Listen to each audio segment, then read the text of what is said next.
Hey there folks, Aldershot here, and today we're going to do an impression on Resident Evil Revelations 2, developed by Capcom and on sale for a whole bunch of different prices. Mainly because this is actually an episodic game, and this is only the first installment of 4, which is something a little bit different for the Resident Evil series, that's for sure. You can get the first episode for about $5 USD, or you can get something called the complete season for about $24 USD, which will include all 4 episodes, as well as the playable character Hunk in a raid mode. Or you can get the $40 package, which will include a bunch of costumes, Hunk and Barry and Wesker as playable characters in raid mode, and some raid mode stages, I believe. So there you go, pick your poison, right? But there you go, that's Resident Evil as far as pricing is concerned. A little bit confusing as far as it being a Resident Evil game, but I'm open to new ideas, I suppose. Now, we'll be taking a look at some of the extra features as well as the options menu in this game at the end of the video. But for the time being, we're going to jump into the campaign. We already got a game started, prepped up for this impression. Anyways, let's do that. So, Resident Evil Revelations 2. It's kind of interesting because, unlike Resident Evil Revelations, the first one, you're actually playing as 2 characters. You're playing as Claire Redfield and Myra, alright?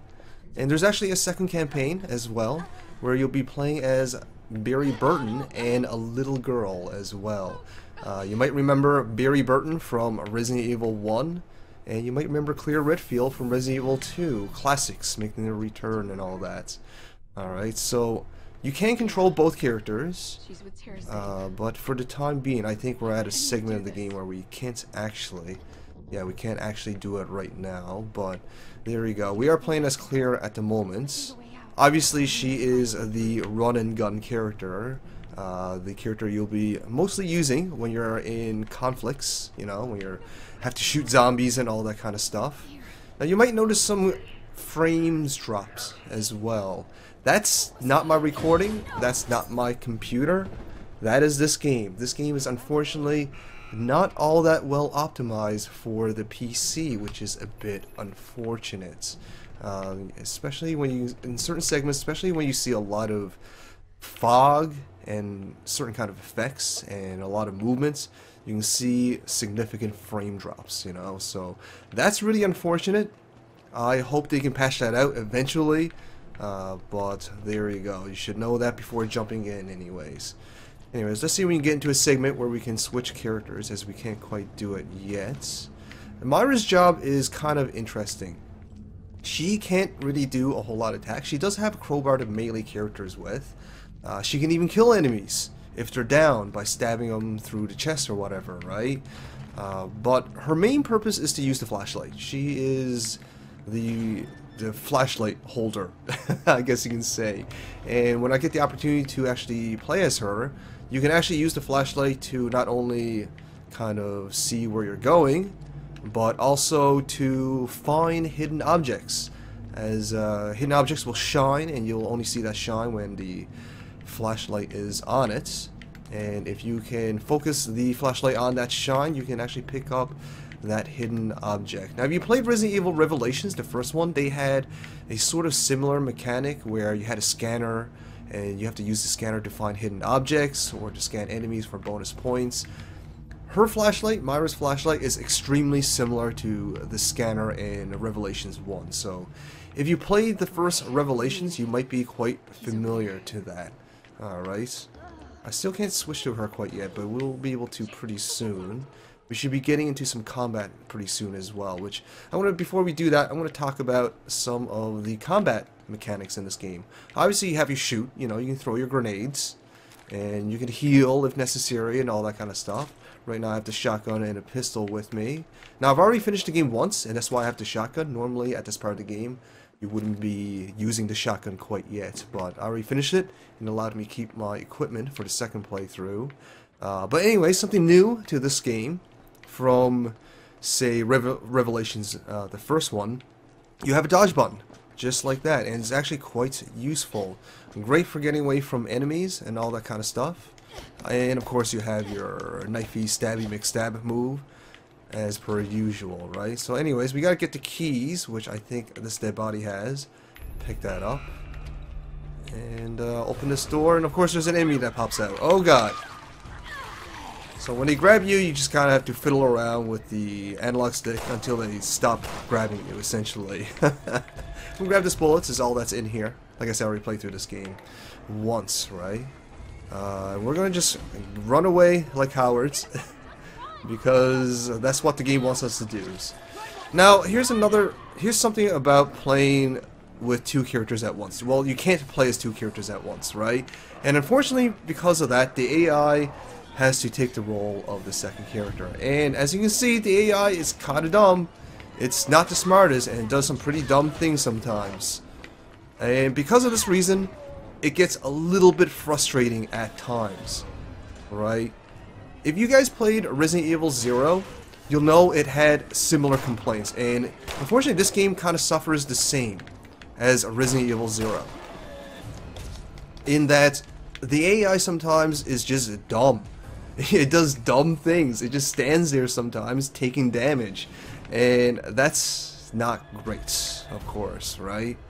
That's a bit unfortunate. It is something that games that kind of force you to play with an AR partner has to contend with, and I feel Revelations 2 doesn't really do that a great job, to be honest, right? Like right now, if it was a human player, I'm playing kind of dumb right now myself, to be honest, let alone the AI. Right now, the AI is not doing anything at all. She's just standing there, which is unfortunate because she can actually help us. Like I said, she can actually use the flashlight to shine in the enemy's eyes and now stun them for a few brief seconds. We'll see if we can do it on this guy here. Right now he's stunned, and we can switch to clear. She can use her melee on him, right? But I actually had to switch to clear to do that. The AI wasn't smart enough to run up and do the melee thing as you would expect, right? Which is, again, not the greatest AI, which is a bit frustrating at times. So that's a little bit unfortunate. Now we can't actually use Myra now, so we'll kind of show her gameplay a little bit more. She doesn't have any like shooting attacks. She does have a crowbar to melee with, and that's about it. And like I said, she has the flashlight to help blind enemies, which can prove useful at times. But during combat situations, more than likely you're going to want to use clear because of her obvious offensive capabilities, right? Oh, she's nice and stunned. There we go. Oh god, that was dumb of us. Let's see if we can take care. Okay, now we're just being greedy with our bullets. We should just use them. There we go. We can just heal ourselves with a little bit of first aid there. There we go. So there you go, guys. You know, that's basically the partner system of Revelations 2. It's not the greatest, to be completely honest, and there's also no online co-op, which is really, really unfortunate. I have no idea why they've overlooked online co-op for a game like this. It's really, really unfortunate. There's, I believe, only local co-op, which is really weird for PC ports, you know. But here you go. It's just a very strange omission that I feel kind of hurt the value of this game overall, right? Because I can see this game being a lot more fun with two people playing. One person is Myra, one person is Claire. One person playing the utility character, which is Myra, blinding characters, while Claire playing the offensive character, killing the enemies and all that kind of stuff, right? But nope, has to be the AI, the dumb AI, which is, again, a bit unfortunate. Now, Myra mechanically is weak and flawed, for sure, but she's actually kind of an interesting character as far as narrative is concerned. You know, she's not the usual type of character in the Resident Evil series. Traditionally, Resident Evil features a lot of like just pretty much almost superheroes, right? Like all the characters in this game, they're very confident. They can achieve nearly superhuman feats due to their special military or police training, I guess, right? But Myra is flawed. Myra is an innocent and a young girl who is Barry Burton's daughter that kind of got thrown and forced into this situation. And that's what makes her kind of interesting. She has a little bit of character depth, at least more than the usual batch in the Resident Evil series, right? So narratively, she is kind of an interesting character, especially being thrown into the Resident Evil mix, right? And I kind of welcome that, actually. From a narrative standpoint, Resident Evil Revelations 2 is actually kind of strong compared to the other Resident Evil games. It goes into the characters a little bit more. It talks about a tiny bit of their kind of personal struggles through going through this kind of horrible events, which is, again, kind of interesting for the Resident Evil series. So narratively, Myra is kind of a welcome addition, but unfortunately, mechanically, she's a pain in the ass to play with, and I'm not a big fan of that. You know, Resident Evil 0 had the same flaw, you know, where you had to play as two characters, and this shows the same flaw as well, you know, just dumb AI getting in the way of what otherwise would be kind of an enjoyable game. I mean, it's still pretty enjoyable, but to be honest, it's sort of a flawed Resident Evil. You know, Revelations, the first one, that game was really, really highly praised because it was kind of a throwback to Resident Evil 4. A lot of people called it the proper Resident Evil 6, you know, because it felt a lot more like the, you know, what Resident Evil 4 kind of trailblazed than, say, what Resident Evil 6 did. And this game sort of repeats some of the problems of Resident Evil 6 as well. It's very, very action-oriented. It's very, very not puzzly at all. So you're not going to get the go from point A to get key B so you can unlock chest C, then you can unlock door B, then you can go use the washroom, right? It doesn't have that sort of classic Resident Evil puzzle solving. And Revelations 1 kind of had that. It kind of brought that back a little bit. And this one, kind of like Resident Evil 6, diminishes that aspect of the Resident Evil aspect, right? So that's a bit unfortunate. Arguably, that is just the game or the series evolving. I mean, you can make that argument. That's fine. But it kind of like goes back on what Revelations 1 did good for the series, right? Bringing it back to the roots, and advancing it from that kind of is taking a step back. Like Revelations 1 taking a step back mechanically back to kind of what Resident Evil 4 felt like was the series taking a step forward. And Resident Evil 6 trying to take too many steps forward was kind of the reason why that game took so many steps back in the fans' eyes. And this game sort of kind of does what Resident Evil 6 did. It's trying to do too much to quote-unquote advance this game mechanically, right?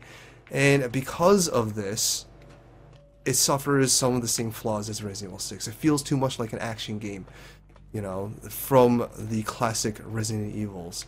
And a lot of people complain about that from Resident Evil 5, and a lot of people complain about that in Resident Evil 6, and I'm kind of complaining about that in Resident Evil Revelations 2, right? So there you go. Anyways, there is 2 campaigns to be played. There's Claire and Myra's, so we're going to take a look at the second campaign. We're going to take a look at Barry and the little girl. I kind of forgot the little girl's name, forgive me for that. We'll get out of this. And we'll jump into the second campaign. Episode select B. There we go. Alright, so now we're going to be playing Barry Burton and the little girl's campaign. Again, I forgot the little girl's name, so we're going to just call her Little Girl from this point on, alright? Skip this, there we go. We don't need to save, we don't need to see the cutscene. You guys can see that for yourself if you decide to get it. And also, I don't want to get in trouble from YouTube, copyright, and all that kind of stuff. You gotta be touchy on that.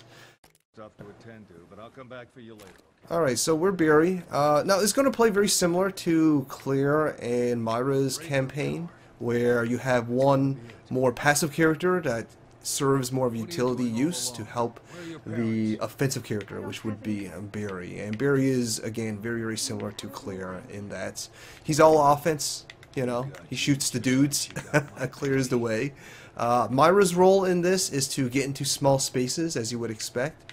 to help kind of solve some small puzzles that, or what small puzzles that this game has to offer. And she can also pick up bricks and rocks to throw at enemies to help stun them for the sake of Barry taking them out. Strangely enough, the little girl is actually a lot more pleasant to have as a partner than, say, Myra. And that is mainly because the little girl is actually a bit smarter about getting out of the way from the enemies, just because of the way that they program the AI. And for whatever reason, I feel like she takes less damage as well whenever she does take a damage. I'm not sure why. It's probably for the sake of balance or something like that.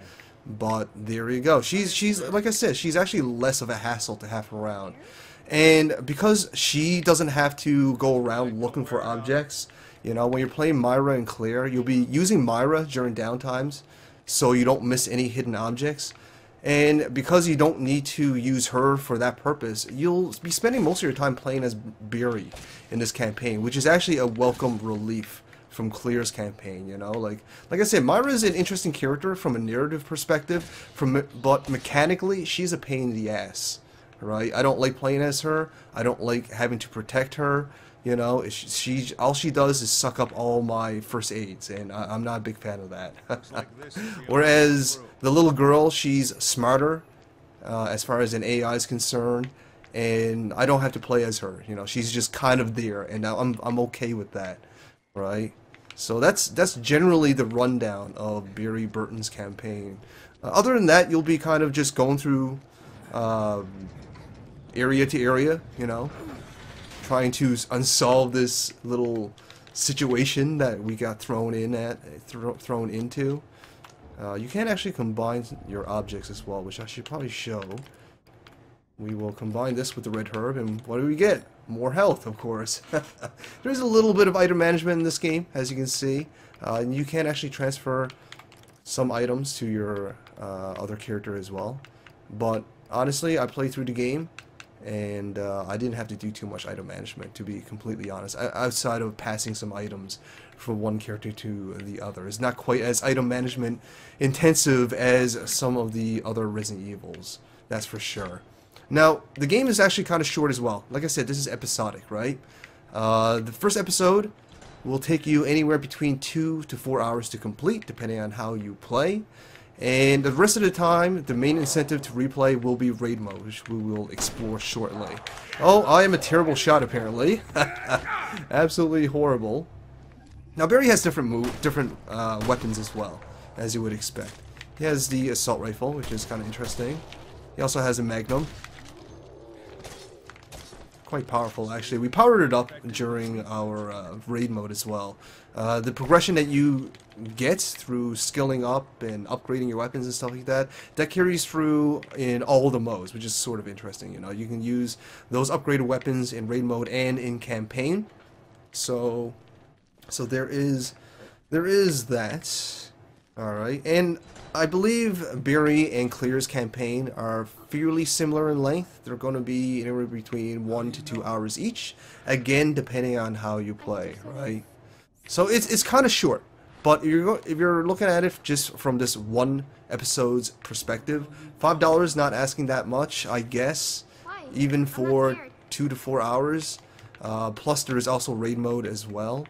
Oh yeah, something else about the little girl, she can see through walls, at least when there's enemies through walls as well, which can kind of help Barry throughout certain situations as well. Oh, looks like there's a...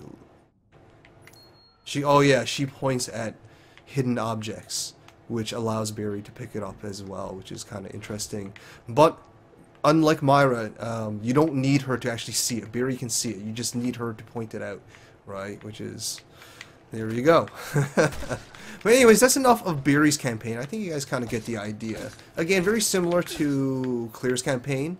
The biggest difference is your partner, right? Myra and the little girl will serve pretty different purposes, but at the same time similar in nature in that they're utility and they're not offensive. Alright. Anyways, let's get out of this so I can show you a little bit of the raid mode. Because the raid mode is kind of interesting, right? This is going to be the mode that you'll probably be spending most of your time in after playing through the campaign, which is, again, relatively short. So we'll take a look at that.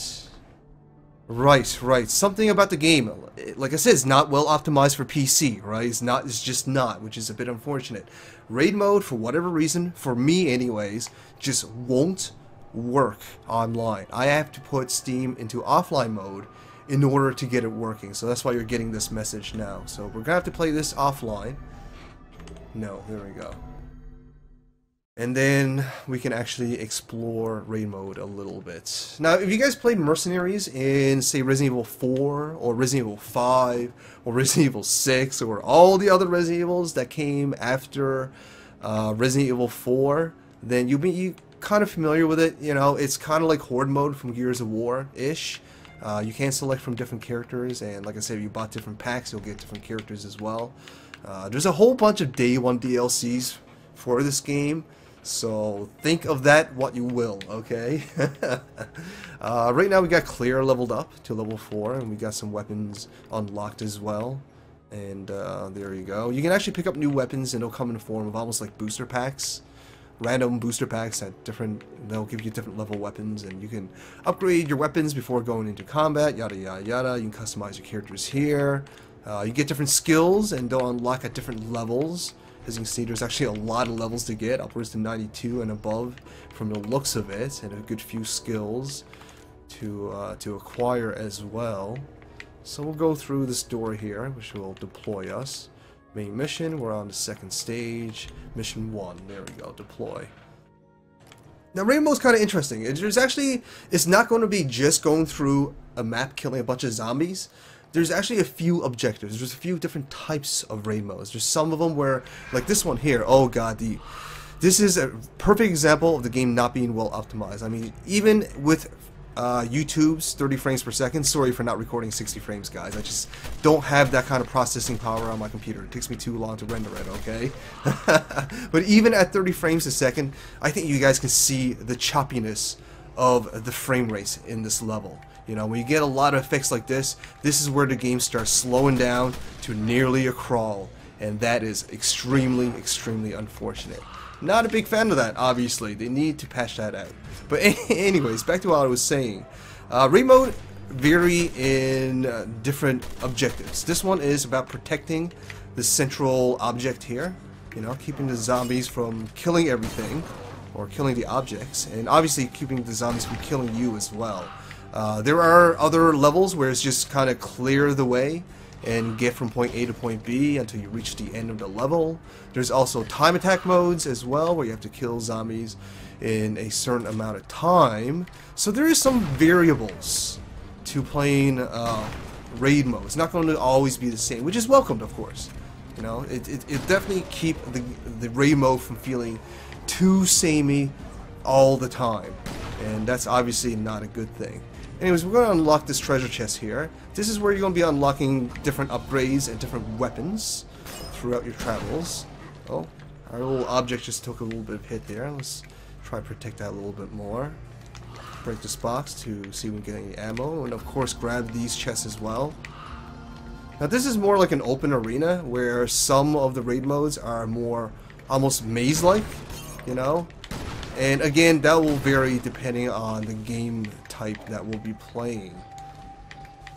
So we got some zombie dogs as well. Now something that's also kind of interesting about raid mode is that these zombie pigs, I guess they're zombie pigs, they're not actually in the campaign. They're exclusively, so far anyways, only in raid mode. And that includes this map as well. They don't just recycle campaign maps and campaign levels for raid mode. They actually put in some, I guess you can call it, exclusive enemies and exclusive maps just for raid mode, which is actually kind of nice. I like that. Raid mode overall is actually not too bad. It's actually pretty enjoyable, especially if you're a fan of mercenary modes from the previous Resident Evil games. With that said though, I don't feel the campaign, the current state of the campaign anyways, all that's kind of shook up to me, right? It feels, this is what I would like to call the Resident Evil 6 of the Resident Evil Revelation series. right?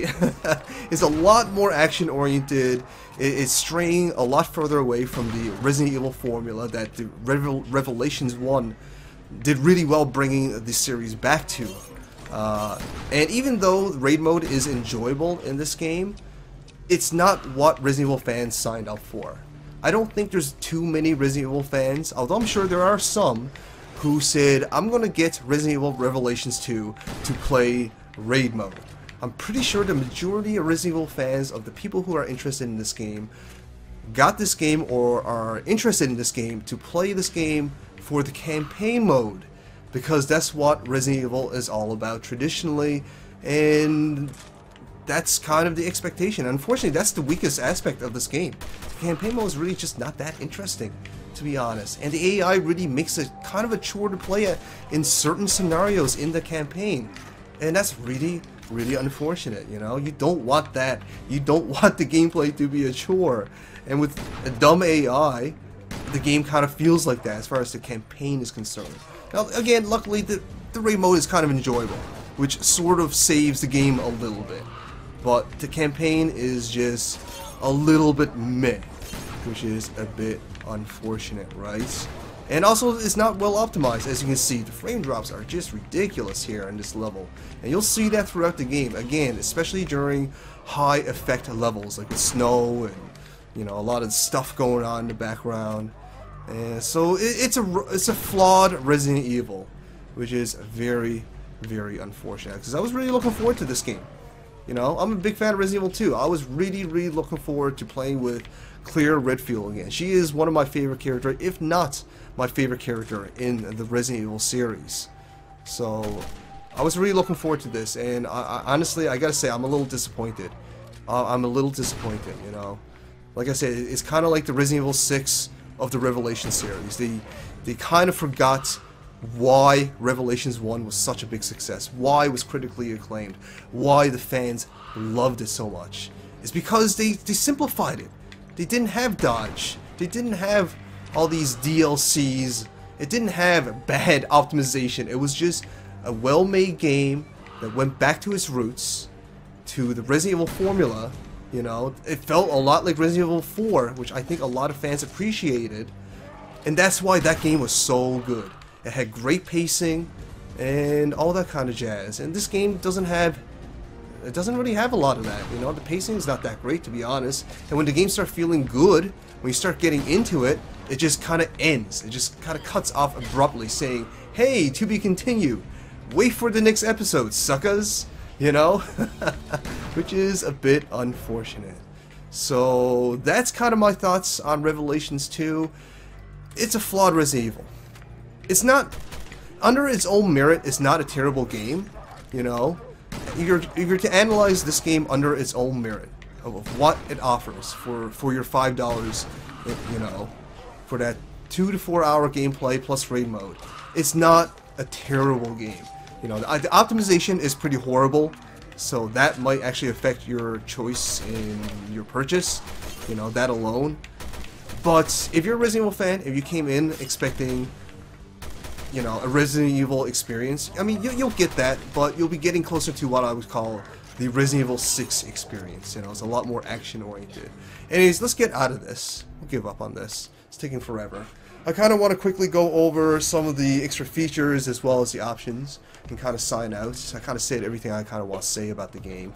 You know, it's a bit unfortunate because I'm a big Resident Evil fan, guys. Huge Resident Evil fan, and I'm not overly hyped about this game now that I've played it. You know, which is not what I wanted, obviously. Especially a Resident Evil starring Claire again, who is one of my favorite characters. Anyways, we'll get out of this. And we'll talk about the options a little bit. So, we have the main campaign, which we kind of explored, and the raid mode, which we explored. There's also extras. This is where you'll be taking a look at some of your rewards that you've collected. Now, the rewards are actually kind of interesting as well. You know, you can unlock specific scenarios, like time attack mode, or invisible mode, which I found very interesting, where all the enemies are actually invisible, and you have to use the flashlight to spot them. You know? It's just a recycled campaign mode, but with an interesting kind of gimmick. And there's also concept art and all that sort of stuff. So, oh, a clear figure. Cool. Interesting. Oh, we can buy this with battle points, right? We can earn battle points and all that kind of stuff. So that's where you buy your rewards. Then there's also records where you can see how well you've been doing, and raid records, and gallery, all the stuff that you have unlocked through purchasing in the rewards section that I just showed, and all the movies that you've unlocked. So that's your extras, and you can go right into the online store here, which we won't do because it'll open up a new window. And there's also leaderboards if you're the competitive type. But, you know, we're playing in offline mode because raid mode apparently doesn't work on our computer in online mode. Again, technically flawed for the PC port, which is very unfortunate. Let's take a look at the options. Controls, you know, you have a few control types. Vibrations, the usual suspect. Not much in the way of keyboard and mouse customization, I believe. Oh, okay, you can actually customize a little bit of it. So, you know, options menu not the greatest. This is all you're gonna get. You know, you got a good few language options actually. I think there's actually 11 different languages you can select from. So there you go. That's some of the options, some of the special features, and that's about it, guys. Revelations 2.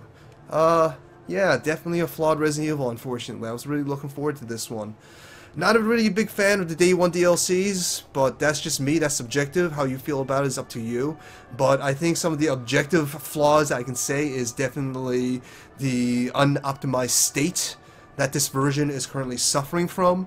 The lack of online, which is absolutely a ridiculous oversight in my opinion. The poor AI, which is a pain in the ass to play sometimes. Now the narrative is actually kind of interesting. I like the story for the most part. You know, it has a bit more of the human element than the other Resident Evil series had, which I definitely like. The Myra character is actually kind of a welcome addition, but not welcome mechanically, which is a bit unfortunate, right? So there you go. Some of my thoughts on Resident Evil Revelations 2. I can't honestly recommend it as a Resident Evil fan, you know. But as a game under its own merits, stepping outside of my fanboyism for the Resident Evil series, it's pretty well featured for your $5. If you're not interested in getting the other episodes, you know, you will get a fair amount of playtime, especially with raid mode. But do understand all the technical flaws with the game going in. Even with that said, you know, even saying that this is a pretty well featured game for your $5. You know, so there you go, folks. Hopefully you guys found this informative. Hopefully you guys found this enjoyable.